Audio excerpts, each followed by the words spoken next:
مسجد الحرام مکۃ المکرمہ اور مسجد النبوی مدینہ المنورہ سے خطبے کا اردو ترجمہ کے لیے ہمارے سوشل نیٹ ورک کو فالو کرنا نہ بھولیں اور اپنے دوست احباب کے ساتھ بھی ضرور شیئر کیجیے۔ خطبہ جمعہ مسجد الحرام، تاریخ 11 شعبان 1447 ہجری بمطابق 30 جنوری 2026 عیسوی۔ موضوع وعظ و نصیحت کی اہمیت۔ خطیب فضیلۃ الشیخ بندر بلیلہ حفظہ اللہ، ترجمہ محمد اقبال یاسین۔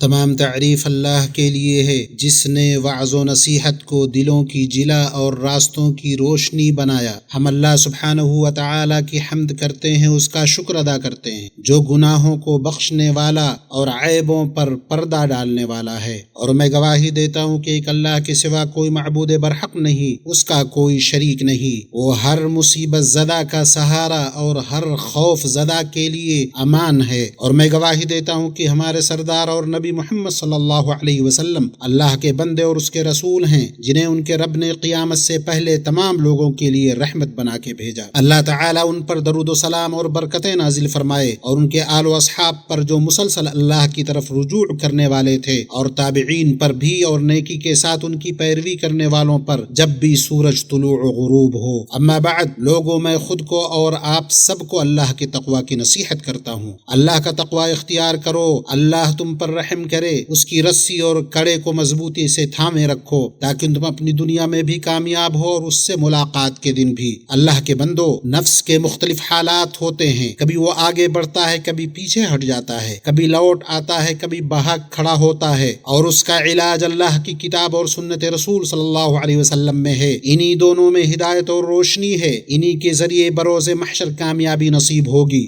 یہ دونوں اللہ کے عظیم ترین نعمت اور معزز ترین عطیہ ہیں جن کے ذریعے اللہ نے اپنے بندوں پر احسان کیا۔ اللہ نے فرمایا، اے لوگو، تمہارے پاس تمہارے رب کی طرف سے ایک ایسی چیز آئی ہے جو نصیحت ہے اور دلوں کی بیماریوں کے لیے شفا ہے، اور ایمان والوں کے لیے رہنمائی کرنے والی ہے اور رحمت ہے۔ آپ کہہ دیجئے کہ لوگوں کو اللہ کے اس انعام اور رحمت پر خوش ہونا چاہیے، اور اس سے بدرجہ بہتر ہے جس کو وہ جمع کر رہے ہیں۔ وعظ و نصیحت اللہ عز و جل کی فعلی صفات میں سے ہے۔ اللہ تعالیٰ خود ہی وعظ و نصیحت کرتا ہے۔ اللہ نے فرمایا، اللہ کا جو تم پر احسان ہے اسے یاد کرو، اور جو کچھ کتاب و حکمت اس نے نازل فرمائی ہے جس سے تمہیں نصیحت کر رہا ہے اسے بھی یاد کرو۔ اللہ تعالیٰ سے ڈرتے رہا کرو، اور جان رکھو اللہ ہر چیز کو جانتا ہے۔ اور اللہ نے فرمایا، اللہ تعالیٰ عدل کا، بھلائی کا، قرابت داروں کے ساتھ سلوک کرنے کا حکم دیتا ہے، بے حیائی کے کاموں، ناشائستہ حرکتوں، ظلم و زیادت سے روکتا ہے۔ وہ خود تمہیں نصیحت کر رہا ہے کہ تم نصیحت حاصل کرو۔ اور اللہ تعالیٰ نے اپنے نبی صلی اللہ علیہ وسلم کو حکم دیا کہ وہ اپنی قوم کو نصیحت کریں، چنانچہ اس نے فرمایا، یہ وہ لوگ ہیں کہ ان کے دلوں کا بھید اللہ تعالیٰ پر بخوبی واضح ہے۔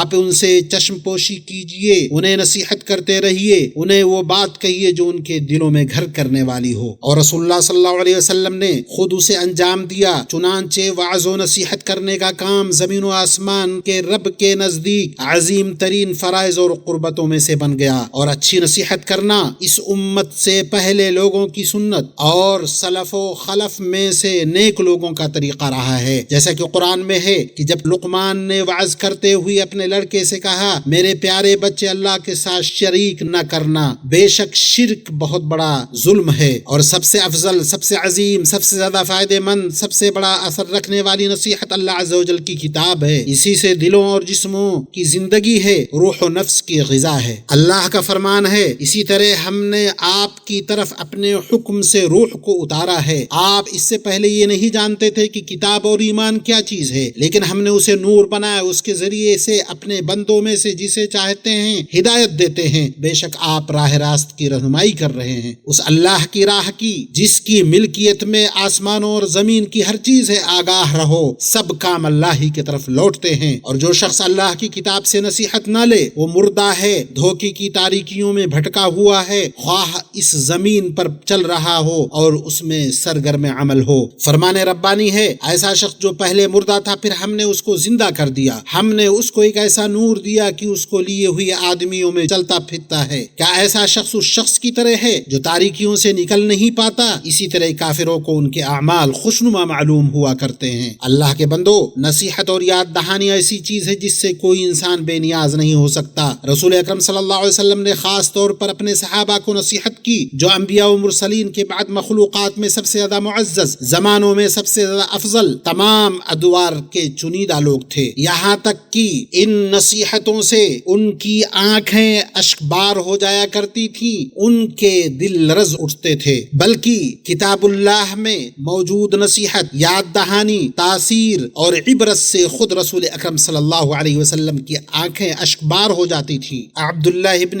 مسعود رضی اللہ عنہ سے روایت ہے کہ نبی اکرم صلی اللہ علیہ وسلم نے مجھ سے کہا مجھے قرآن پڑھ کر سناؤ۔ عبداللہ ابن مسعود نے کہا کیا میں آپ کو قرآن سناؤں جبکہ یہ آپ پر نازل ہوا ہے؟ نبی صلی اللہ علیہ وسلم نے فرمایا میں چاہتا ہوں کہ یہ میں کسی اور سے سنوں۔ چنانچہ عبداللہ ابن مسعود نے سورہ نساء پڑھنا شروع کیا، یہاں تک کہ جب اس آیت پر پہنچے فَكَيْفَ إِذَا جِئْنَا مِنْ كُلِّ أُمَّةٍ بِشَهِيدٍ، پس کیا حال ہوگا جس وقت کہ ہر امت میں سے ایک گواہ ہم لائیں گے اور آپ کو ان لوگوں پر گواہ بنا کر لائیں گے۔ پھر نبی صلی اللہ علیہ وسلم نے فرمایا رک جاؤ، اس وقت آپ کی آنکھوں سے اشک بہنے لگے۔ لہذا مسلمانوں، اللہ کا تقوی اختیار کرو، اپنی جانوں، اپنے دلوں، اپنے بھائیوں، اپنے پیاروں اور وہ سب جن کا تم پر حق ہے انہیں وعظ و نصیحت کرتے رہو، کیونکہ لوہے کی طرح دل کو بھی زنگ لگتا ہے اور ان کے زنگ کا ازالہ قرآن کریم ہے۔ میں اپنی یہ بات کہہ رہا ہوں، اللہ سے اپنے لیے، تمہارے لیے اور تمام مسلمانوں کے لیے ہر گناہ کی معافی مانگتا ہوں، بس تم بھی اس سے معافی مانگو، بے شک وہ غفور الرحیم ہے۔ ہر طرح کی تعریف اللہ کے لیے ہے، بہت زیادہ پاکیزہ اور مبارک تعریف جیسی ہمارے رب کو پسند ہے اور جس سے وہ راضی ہے۔ میں گواہی دیتا ہوں کہ ایک اللہ کے سوا کوئی معبود برحق نہیں، اس کا کوئی شریک نہیں، ہر چھپی اور کھلی بات کو جانتا ہے۔ میں گواہی دیتا ہوں کہ محمد صلی اللہ علیہ وسلم اللہ کے بندے اور اس کے رسول ہیں۔ جس نے آپ صلی اللہ علیہ وسلم کی سنت کو مضبوطی سے تھام لیا وہ مضبوط ترین سہارے کی طرف ہدایت پا گیا۔ اللہ تعالیٰ ان پر درود و سلام اور برکتیں نازل فرمائے، ان کے آل و اصحاب پر جو خشیت و تقوی والے تھے۔ اما بعد، اللہ کے بندو، جان لو کہ نصیحت اور وعظ کا کما حقہ نفع اور فائدہ وہی حاصل کرتا ہے جو دل سے اللہ کی طرف متوجہ ہو، اللہ کی کتاب سے ہدایت طلب کرے۔ اللہ نے فرمایا تم قرآن کے ذریعے انہیں نصیحت کرو جو میرے عذاب سے ڈرتے ہیں۔ یہ ہر عالم کا مقصد اور ہر مصلح کا ہدف ہے۔ یہ سب کچھ رسول اللہ صلی اللہ علیہ وسلم اور آپ کے صحابہ کرام کے طریقے کے مطابق علم و حکمت اور اچھی نصیحت سے ہو۔ فرمان الہی ہے، آپ کہہ دیجئے میری یہی راہ ہے، میں اور میرے متبعین پوری بصیرت کے ساتھ اللہ کی طرف بلاتے ہیں۔ اللہ پاک ہے اور میں مشرکین میں سے نہیں ہوں۔ ساتھ ہی نصیحت مختصر اور جامع ہو تاکہ لوگ اکتاہٹ اور بیزاری میں مبتلا نہ ہوں، ورنہ شریعت کے مقصد کے برعکس نتیجہ